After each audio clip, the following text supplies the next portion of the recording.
The Galactic War College was the most advanced military institution in the known universe. Orbiting the twin stars of Hellion Prime, it was a place where the brightest minds and deadliest warriors from over 50 civilizations trained to fight the battles of tomorrow. Here, plasma rifles hummed, railguns cracked the vacuum, and starship cannons were simulated in full detail. Everything was cutting edge, everything except, apparently, for the weapon clutched in the hands of a single human cadet. Alara Quinn stood at the far end of the training bay, the crossbow gripped tightly in her hands. It was old, made of carved wood and polished steel, a weapon more suited to medieval Earth than the high-tech future she now found herself in. It looked fragile, laughable, and deeply out of place among the sleek, glowing firearms of her classmates. And they laughed, oh, how they laughed. "Is that a toy?" hissed Jatin, a reptilian cadet with obsidian scales and a cruel smile. "Humans and their relics," another added, barely hiding a snort. "Does she think she's going to win a space war with a stick and string?" Alara heard every word, but she didn't flinch. Her grip only tightened on the crossbow. She had built this one herself, piece by piece, late into sleepless nights on the station's engineering deck. It wasn't just a weapon to her, it was a symbol of Earth, of history, of the stubborn belief that no tool was truly obsolete if you understood why it worked. Her father had once told her that when she was little. "Tools are like ideas, Alara," he'd said while showing her how to shape wood in their tiny workshop back on Mars. "They don't stop working just because someone calls them outdated. They stop working when you forget how to use them." She remembered those words now, as the instructors looked at her with thinly veiled amusement. Training continued. The cadets were assigned zero-gravity combat simulations, scenarios designed to teach them how to fight in the silent, drifting chaos of space. Energy rifles and magnetic pistols were the norm, their projectiles unaffected by the absence of gravity. But Alara insisted on using her crossbow. "Cadet Quinn," Instructor Var said, a massive insectoid officer with shimmering carapace armor, "are you seriously bringing that primitive thing into my training exercise?" "Yes, sir," she said calmly. Var's mandibles clicked together in disbelief. "You do realize it won't work in zero-G? Projectiles require reaction mass. Newton's laws are not optional." "Respectfully, sir," Alara replied, meeting his gaze. "I understand the laws, I just don't think they're as limiting as everyone believes." The instructor gave her a long, curious look before shaking his head. "Very well. If you want to make a fool of yourself, far be it from me to stop you." The simulation chamber was vast and dark, a mock-up of a derelict battleship drifting silently in the void. The lights dimmed, gravity faded, and one by one, the cadets floated off the ground. Weapons systems activated. Targets appeared, glowing faintly as they drifted in the zero-G environment. The others moved with practiced precision, firing streams of plasma and bursts of kinetic rounds. Alara, meanwhile, anchored herself with a magnetic boot clamp and floated silently, her crossbow held steady. It felt strange here, too quiet, too slow, but she knew how to control her breathing, how to aim without gravity's pull. "Quinn, what are you even doing?" Jatin mocked through the comms. "Going to poke the enemy to death." She ignored him, focused, waited. Then she saw it, a target drone, drifting just within range. She adjusted her aim, compensating for drift, calculating how her own recoil would shift her position. Every muscle was still. Every thought was focused. And then she fired. The bolt left the crossbow silently, a blur of motion that sliced through the vacuum. There was no sound, just a silver streak that sailed forward and struck the target dead center. The room went quiet. The other cadets froze, staring at the shattered drone. Even Instructor Var's multifaceted eyes widened. "She hit it," someone muttered. Jatin hissed over the comms. "Impossible, that shouldn't have worked." But it had. The bolt's mass had been minimal, but Alara had used a small gas thruster built into the stock to counter the recoil. A simple modification, almost laughably crude. Yet it made the weapon stable. It made it work. When the simulation ended, the room was buzzing. Instructors were whispering. Cadets were arguing. Jatin confronted her as they floated back to the docking bay. "You cheated," he spat. "That's not a real weapon, it's a gimmick." Alara looked at him calmly.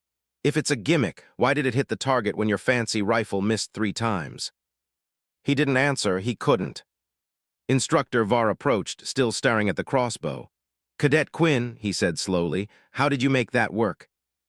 By respecting the laws of physics, she replied, instead of assuming they were limits. The insectoid's mandibles clicked again, but this time it sounded like applause. That night, alone in her bunk, Elara held the crossbow in her lap. She traced the carvings along the wood, tiny, intricate patterns her father had taught her to etch as a child. This weapon wasn't just a machine. It was a reminder that humans were more than the sum of their technology, that ingenuity mattered more than raw power. They said it couldn't work, she whispered to herself, smiling faintly, and that's why it had to. But deep down, she knew this was only the beginning. A training simulation was one thing, a real battlefield was another. And in the dark void beyond Hellion Prime, real battles were coming. Ones where weapons would fail, systems would crash, and the difference between victory and annihilation would depend on who was willing to think differently. Elara Quinn had just proven that old ideas still had power, but soon she would have to prove that they could save lives. And when that day came, the galaxy would never laugh at a crossbow again. The news reached the Galactic War College like a storm. A new enemy, fast, ruthless, and unlike anything the galaxy had faced, had entered the war. They called themselves the Valdari, and they did not negotiate. They conquered. They were an old species, born in the dark between stars, and they thrived in places where no one else dared to go, the cold void, the gravityless wreckage, the magnetic fields where technology often failed. The first fleets sent against them were destroyed. The second fared no better. Energy weapons fizzled and died inside the Valdari's interference fields, and railguns lost precision in chaotic zero-G environments. Entire ships vanished into the black without a trace. The Galactic Union panicked, and in that panic they called for every cadet, soldier, and scientist to be deployed. Elara Quinn, now a junior engineer on the starship Resolute Dawn, watched the broadcasts with a tightness in her chest. She had graduated early, thanks to her innovative thinking during training, but she had never expected to see combat this soon.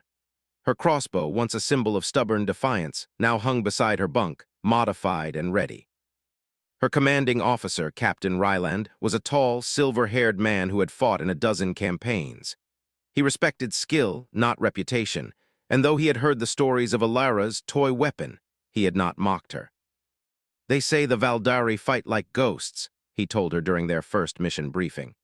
"They strike where sensors fail. They don't rely on brute force. They use the void itself as their ally. If we're going to survive this war, we'll need more than firepower. We'll need creativity." Elara nodded, gripping her data pad.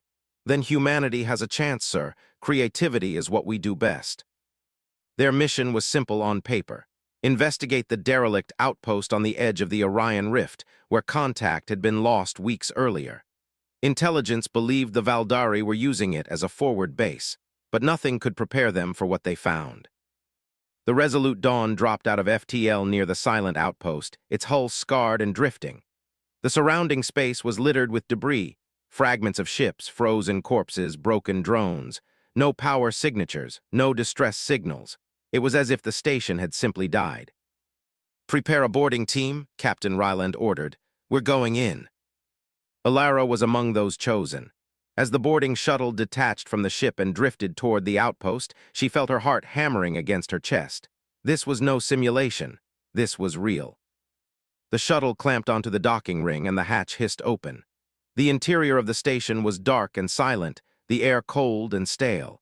Emergency lights flickered weakly, casting eerie shadows along the corridors. "Stay sharp," Ryland whispered through the comms. "We're not alone." They weren't.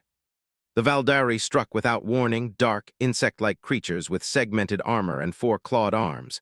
They moved silently through the airless corridors, launching themselves from wall to wall with terrifying speed. Their energy weapons sputtered uselessly inside the magnetic interference field. Plasma rifles failed. Railguns jammed. Chaos erupted. "Guns are dead," shouted Lieutenant Harris, firing a useless burst of plasma into the void. "We've lost systems." Elara's heart pounded. It was just like the simulations, except this time there was no reset button. She grabbed the crossbow from her back, anchored her boots to a nearby panel, and took aim. The first Valdari warrior lunged from the shadows, claws outstretched.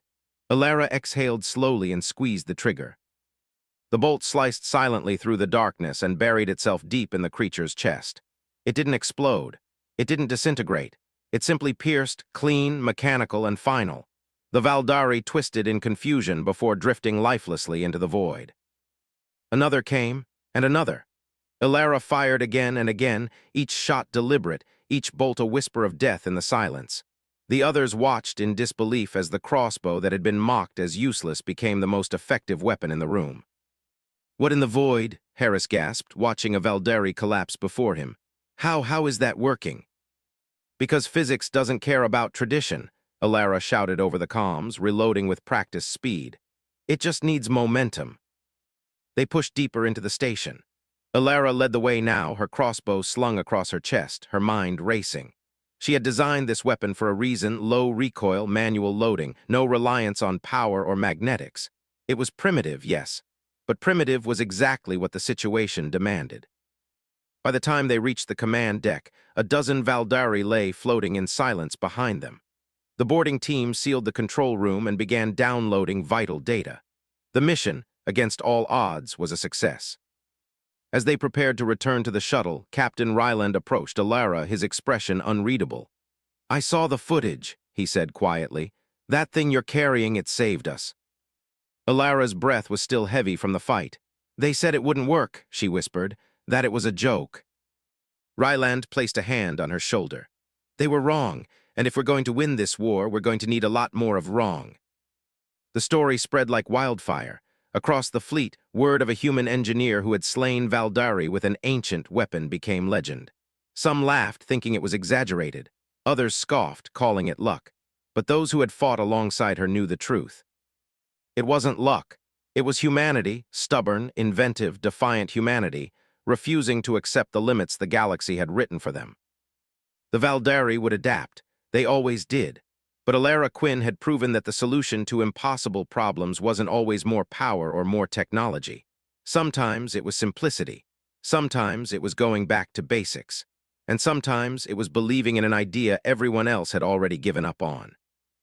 Back aboard the Resolute Dawn, Ilara sat in the quiet of her quarters, cleaning and adjusting her crossbow. Outside, the stars stretched endlessly, cold and distant. But for the first time, they didn't feel impossible. They felt conquerable. "They said crossbows don't work in zero-G," she murmured, a small smile touching her lips. "Guess they were wrong." But deep inside, she knew this was just the beginning. The war was far from over. The Valdari were learning, and next time the stakes would be higher. Yet as she ran her fingers over the carved wood of her weapon, she felt no fear, only resolve. If humanity had to fight with stone and string, with tooth and nail, they would. Because that was what humans did best. Weeks had passed since the Outpost mission, and Ilara Quinn's name was now whispered across the fleet like a story too strange to believe. Soldiers spoke of the young engineer who had slain the Valdari with a weapon centuries older than most spacefaring civilizations. Some called her brilliant, others called her reckless. But one thing was certain: no one laughed at her crossbow anymore. The Galactic fleet had suffered heavy losses. The Valdari were relentless, pushing deeper into Union territory with every passing day. Their technology was unpredictable, and their interference fields rendered most advanced weapons useless. Traditional strategies were failing, and that's why the commanders began calling for Ilara not as an engineer but as a tactician. At first, she was hesitant. She was no hero, no legendary warrior. She was just a girl who had refused to accept impossible. But the war didn't care about who you thought you were. It needed results, and Ilara's results spoke louder than any medal or rank. Her next mission was far more dangerous than a derelict station. The Valdari had boarded a civilian transport carrying refugees from the outer colonies. The ship had been captured and was now drifting in deep space. Energy weapons would fail inside the Valdari's dampening fields, and explosives risked killing the hostages. The mission was nearly impossible unless they tried something different. And different was Ilara's specialty. As the strike team prepared for deployment, Commander Ryland approached her in the armory. His face was drawn and serious, but there was something in his eyes: respect. "Are you sure about this?" he asked, glancing at the weapon slung across her back. "No one ever attempted a rescue in those conditions." Ilara tightened the strap, her expression calm. "Then we'll be the first." Ryland nodded. "They're calling you the Zero-G Hunter, you know, a legend before the war's even over." She chuckled softly. "Let's just hope the legend doesn't die today." The boarding pod slammed into the captured transport with a dull thud. The hatch hissed open, and Alara floated into the dark corridor, leading the team. The silence was unnerving, no lights, no sound, just the distant thrum of the Valdari's organic machinery. The air smelled metallic and wrong, like the inside of a dying creature. They advanced carefully. Motion sensors failed. Comms were weak. Every step deeper into the ship was a step into the unknown. Then from the darkness they came. Valdari hunters, tall, skeletal shapes with claws like blades, lunged from the shadows. Their weapons crackled faintly but fizzled in the interference field. The human soldiers scrambled for cover, but Alara didn't hesitate. She anchored herself to a bulkhead, raised her crossbow, and fired. The bolt tore through the silence, striking the lead hunter squarely between its luminous eyes. It jerked once, then floated lifelessly in the air. "Contact down," shouted one of the soldiers. "How is she doing that?" "Because she's not fighting them with tech," Ryland replied, firing a mechanical slug gun. "She's fighting them with physics." The battle stretched on through the twisting corridors. The Valdari were agile, their movements swift and unpredictable, but Alara adapted. Every shot she took was calculated, momentum, angle, recoil. The crossbow wasn't just a weapon anymore. It was an extension of her will. At one point, the team was pinned down behind a bulkhead, enemy fire raining down. Their weapons were useless, and their energy shields were gone. Morale was cracking. Then Alara floated forward, calm as the void itself.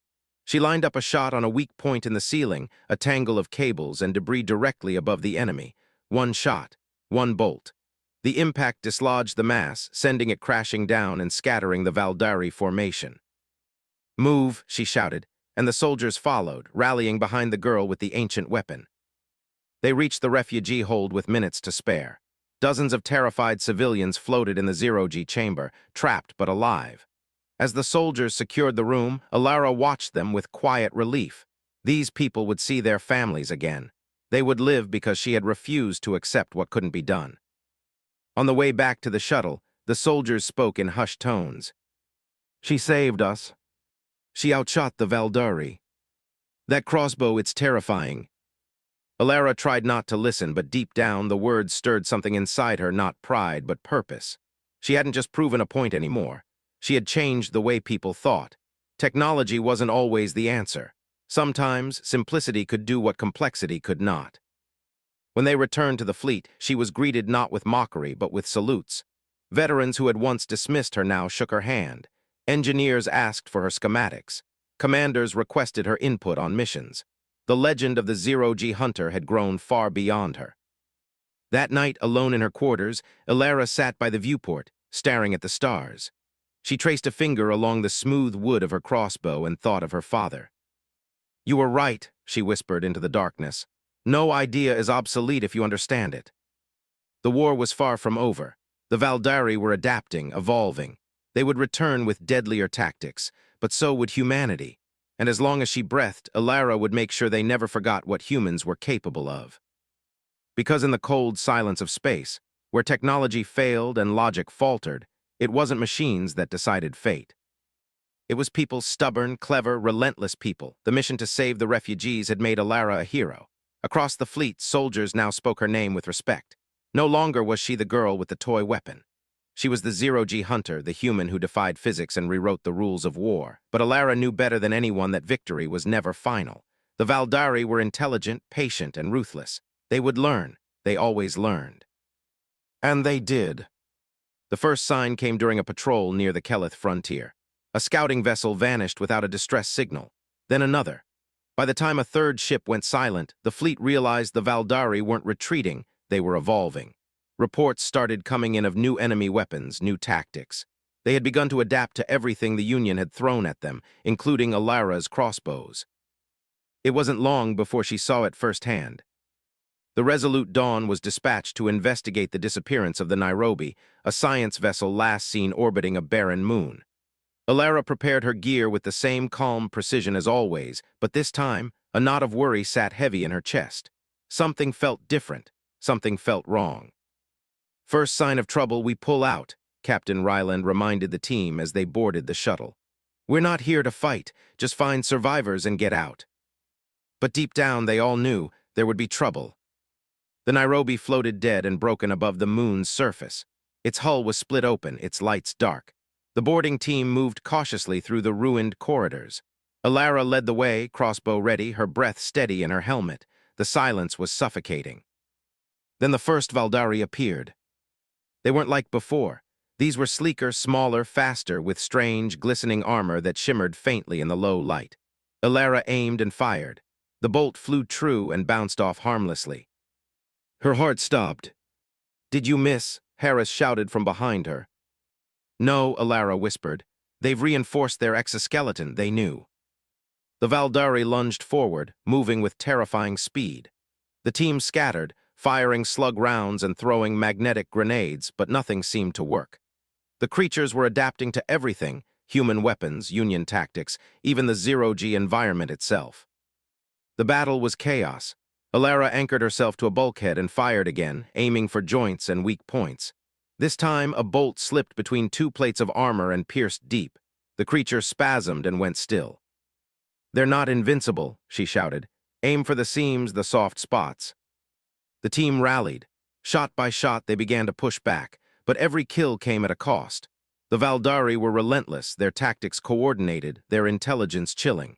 It was as if they had studied every mission log, every battle recording, and planned for this exact moment. The team finally reached the bridge where they found the shattered remains of the Nairobi's crew. Most had been slaughtered. Some had been taken. The reality hit them hard. The Valdari weren't just killing now, they were experimenting. And they were getting closer to understanding humanity. Back on the Resolute Dawn, the mood was grim. Casualties had been high. Ammunition had been nearly useless. Even Alara's crossbow, the weapon that had once turned the tide, now struggled against the enemy's new defenses. "They're adapting faster than we expected," Ryland said during the debrief. "They're learning from every fight." "They've seen my designs," Alara murmured, staring down at the disassembled crossbow on her workbench. "They've studied the way we fight. They're evolving because of us." Harris slammed his fist on the table. "Then we need bigger guns." "No," Alara said softly, shaking her head. "We need smarter ones." The room fell silent. She looked up, determination burning in her eyes.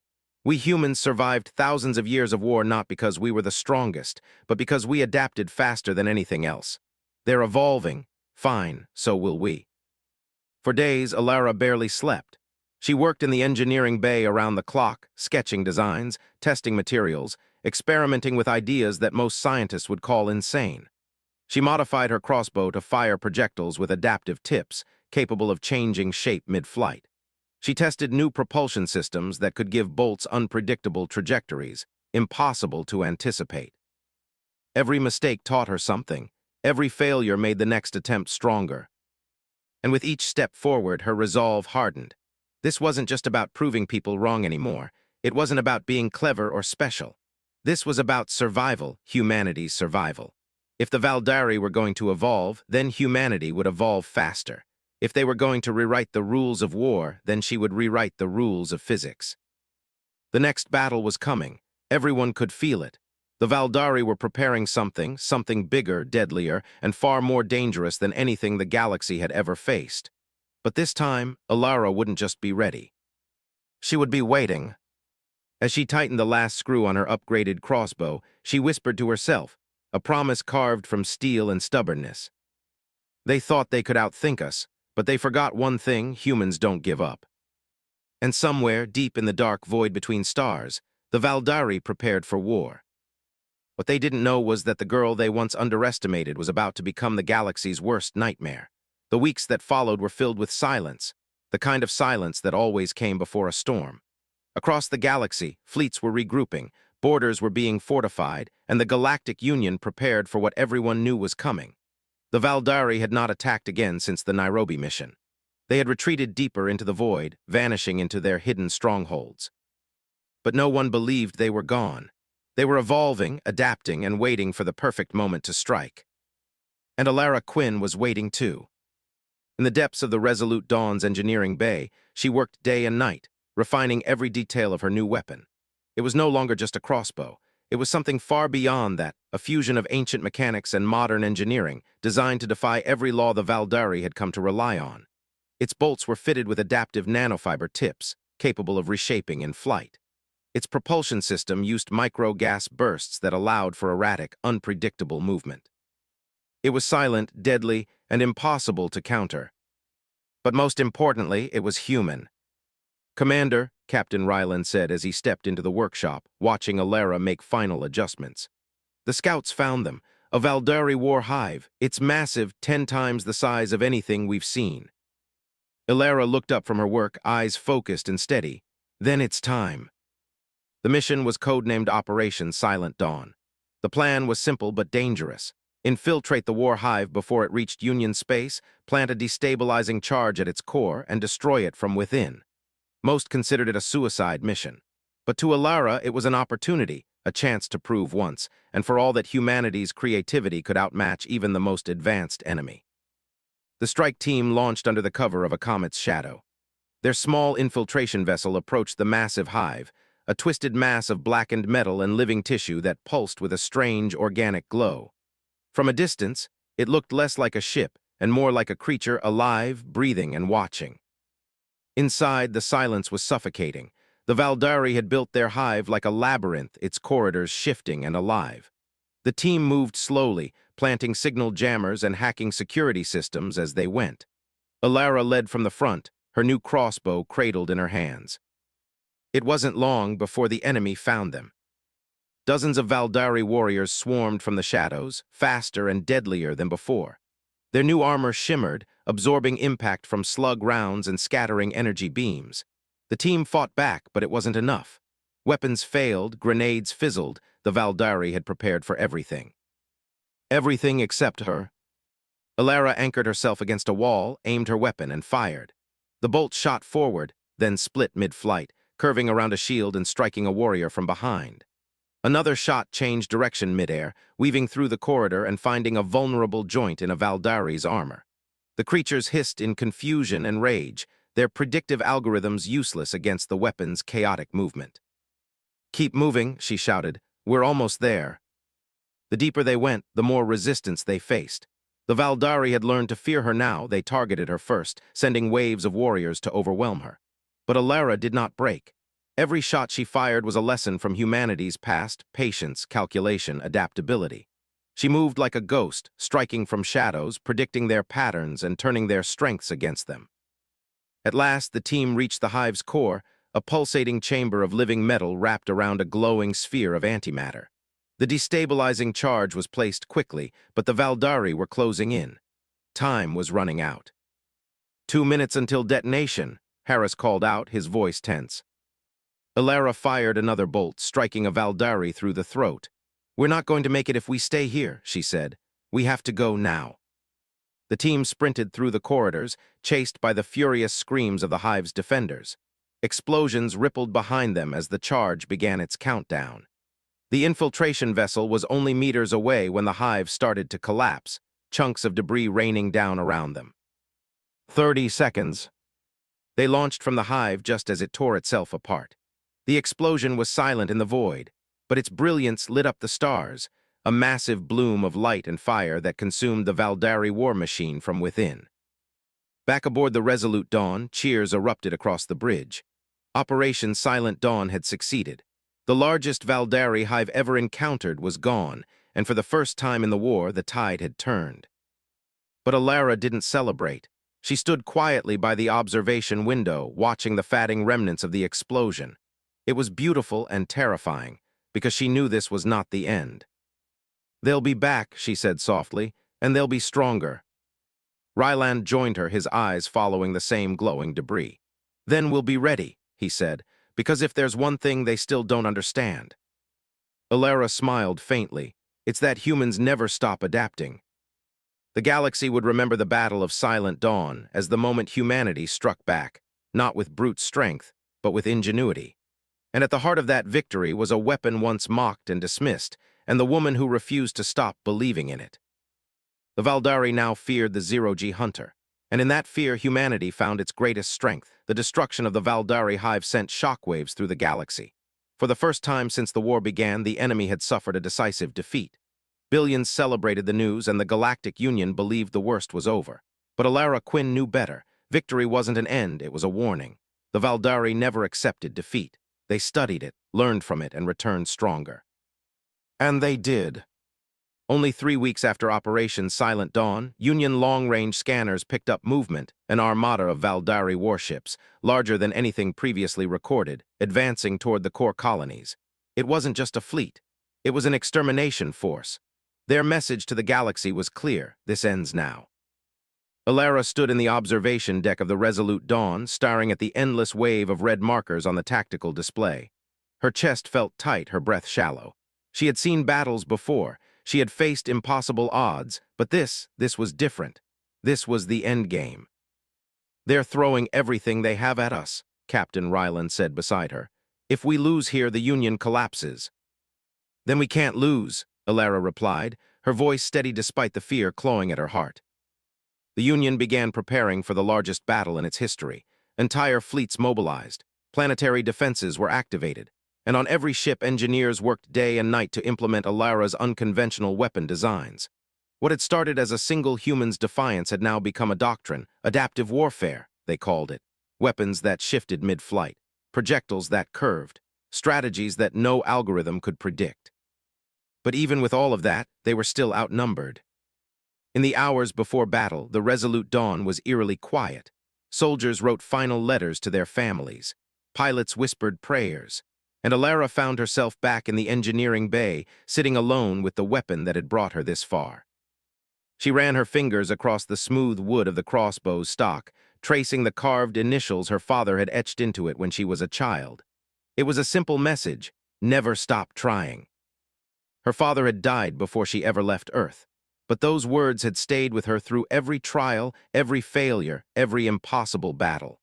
They were why she had refused to listen when others laughed, why she had stood her ground when the galaxy said she couldn't win. Tears stung her eyes, but she didn't wipe them away. "I hope you're watching, Dad," she whispered, "because I'm not done yet." When the Valdari arrived, the void itself seemed to tremble. Thousands of ships emerged from hyperspace, blotting out the stars. Their flagship, a monstrous construct the size of a small moon, loomed at the center, its biometallic surface glowing like a living sun. "All ships," Captain Ryland's voice echoed across the comms. "This is it. Hold the line for Earth, for every world that calls this galaxy home. Hold the line." The first volley came from the Valdari, a swarm of energy blasts and biological torpedoes tearing through space. Union ships returned fire, but the enemy adapted quickly, shifting formations and absorbing the worst of the damage. Dozens of ships were lost in the opening minutes. Alara and her strike team launched aboard a smaller assault craft, weaving through the chaos toward the enemy's flagship. Their mission was suicidal: infiltrate the behemoth, destroy its central neural core, and cripple the fleet. If they failed, the Union would be overwhelmed. "Ready?" Ryland asked as they approached the enemy vessel. Alara took a deep breath and nodded. "We don't have a choice." The flagship's interior was a nightmare. Corridors pulsed with organic life, walls shifting like muscle fibers, and everywhere the Valdari waited. They attacked in waves, but Alara's weapon cut them down, each bolt bending and twisting through the air like it had a mind of its own. Her team followed her lead, using the adaptive weapons she'd designed. Still, the enemy was endless. "Keep pushing," Alara shouted as another soldier fell beside her. "The core is just ahead." At last, they reached the central chamber, a colossal brain-like structure pulsing with dark light. It was alive, its tendrils snaking through the walls, feeding information to the entire fleet. "This is it," Ryland said. "If we destroy this, they fall." Alara raised her weapon, but before she could fire, a massive Valdari warlord emerged from the shadows. It was unlike anything she had faced, towering, armored, and radiating raw power. Its eyes locked on her, and she knew this was no ordinary enemy. This was their champion. The warlord lunged, smashing through walls as the chamber shook. Alara dodged, fired, missed. It was too fast, too strong. One blow sent her crashing into a bulkhead, her weapon spinning away into the void. Pain seared through her body, but she refused to give up. Crawling forward, she reached for the crossbow, blood smearing the floor beneath her. "You're not stopping me," she growled, forcing herself to her feet. "Not now, not ever." With trembling hands, she loaded a single bolt, one she had built herself, with adaptive nanotech and explosive payload. She aimed carefully, ignoring the pain, the fear, the exhaustion. The warlord roared and charged. "Never stop trying," she whispered. She fired. The bolt flew, bending midair, weaving past armor and burying itself deep into the creature's chest. A flash of light filled the chamber as the warlord exploded into a cloud of ash and shattered bone. The path was clear. "Set the charges," Ryland shouted. They planted the explosives around the neural core and sprinted back toward their ship. As they escaped, a brilliant explosion tore through the flagship, its blinding light consuming the darkness. One by one, the Valdari ships fell silent, their link to the hive mind severed. Humanity had turned the tide again, but Alara knew the final battle was not yet over. The Valdari were wounded, but not defeated. The end was coming, and the next fight would decide the fate of every world in the galaxy. As she watched the dying light of the enemy flagship through the viewport, Alara whispered the words that had carried her this far. "They said it was impossible, and that's why we're going to win." The battle was not over. The destruction of the Valdari flagship had crippled their fleet, but it had not destroyed them. Across the galaxy, their remaining forces regrouped, united by a fury unlike anything the Union had ever seen. And at the heart of their empire, hidden deep within a dying star, their true power was awakening, a weapon that could burn entire systems to ash. The Union called it the Oblivion Core. If activated, it would unleash a wave of energy capable of wiping out every inhabited world within light years. There would be no second chances. This was the final battle. The fate of every species, human and alien alike, would be decided here. On the resolute dawn, the mood was heavier than it had ever been. Soldiers didn't talk. Pilots didn't joke. Even the hum of the engines felt quieter, as if the ship itself knew what was at stake. And in the heart of the armory, Alara Quinn sat alone, staring at her crossbow. It was scratched and scarred from countless battles. Its wooden frame bore burn marks and dents, but it was still solid, still strong, just like her. She had built it as a symbol of hope, and now it had become humanity's most unlikely weapon. "Are you ready?" Captain Ryland asked softly as he entered the room. Alara looked up, meeting his eyes. "I was ready the day they laughed at me," she said with a faint smile, "and I'm still ready now." The final mission was called Operation Dawnfire. It was simple in theory, but almost impossible in execution. Infiltrate the Valdari superweapon before activation, destroy its core, and end the war forever. The Resolute Dawn dropped out of FTL at the edge of the dying star's gravity well. What awaited them was a sight no one would ever forget, a colossal fortress, the size of a moon, pulsing with fiery light.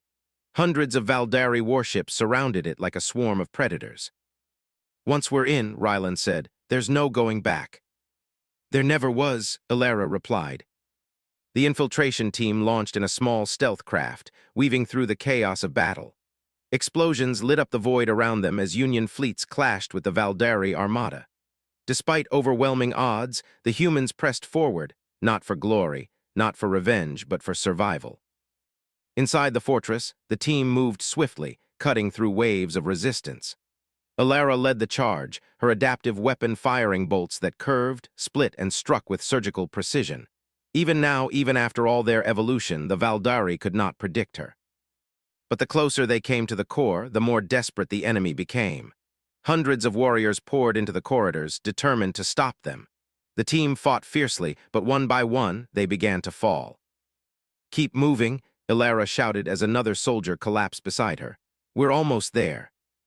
Finally, they reached the core chamber, a massive, glowing sphere suspended above a pit of molten energy. It pulsed like a heartbeat, its countdown already ticking. If it reached 0, it would unleash destruction across the galaxy. And then the nightmare appeared. The Valdari Prime, the last and greatest of their kind, descended from above, a towering figure clad in living armor, wielding a weapon that burned with starfear. Its voice echoed like thunder. "Humans," it hissed, "you crawl from your dying world and think you matter. You are insects, nothing more." Alara stepped forward, bruised, bleeding, but unbroken. "We matter," she said, "because we don't know how to quit." The Prime roared and attacked. The chamber shook with every blow. Alara dodged, fired, and was thrown across the floor. Her crossbow shattered against a wall, splintering into pieces. For the first time, she had no weapon. The Prime raised its blade for the killing strike, and then Alara saw it. A weakness. A small, glowing seam where the core's energy conduit met the wall, If she could hit it, the whole structure would destabilize. But she had no crossbow, no weapon, nothing. Her gaze fell on a single surviving bolt, floating nearby in the zero-G chamber. She reached out, grabbed it, and took aim, not with a weapon, but with her bare hands. "Humans don't stop," she whispered. She threw it. The bolt spun through the air, guided by instinct and desperation. It struck the seam, and the chamber erupted in blinding light. The Prime screamed as the fortress began to tear itself apart. Alarms blared, the countdown froze, and the Oblivion core began to collapse in on itself. "Go now," Ryland shouted, pulling Alara toward the exit. They barely made it to the shuttle before the entire fortress imploded, its fiery remains swallowed by the dying star. The weapon was gone. The Valdari fleet was in disarray. The war was over. Days later, Alara stood on the observation deck of Earth's orbital station, watching the sunrise over her homeworld. The war had taken everything, friends, years, pieces of her soul, but it had also proven something the galaxy would never forget. A single human, armed with nothing but stubbornness and an ancient weapon, had changed the course of history. "They said crossbows don't work in zero-G," she murmured with a tired smile. "But it was never about the crossbow. It was about us." And in that moment, as the light of a new dawn spilled across the stars, humanity knew that no matter what challenges awaited them in the future, they would meet them the same way they always had, with courage, with creativity, and with the unshakable will to never give up. Because that was what humans did best.